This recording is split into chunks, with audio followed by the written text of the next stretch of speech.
I am Pascal Chikero. Who forgets his source? Who forgets his source? We are the ones, Africans. We forget the very people that brought us here. If your parents didn't decide that they wanted a child, you wouldn't be here today. If you like, call them any kind of names. They are responsible for your existence, physically, so to speak.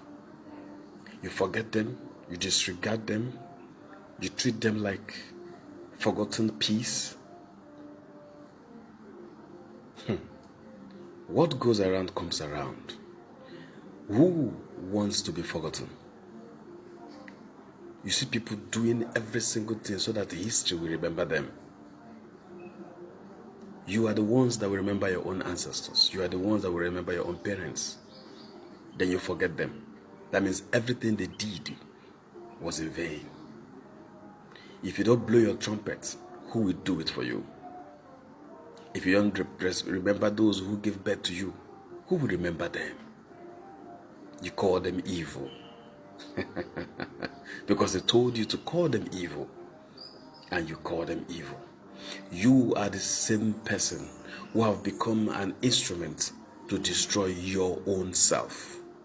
They are in your DNA. They speak through your DNA.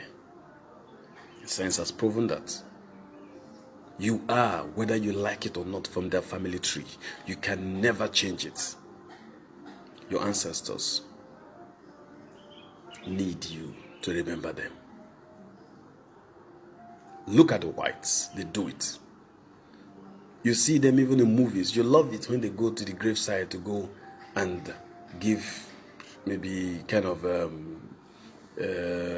veneration or remembrance to their ancestors, to their parents. And you say it's good because it's white people.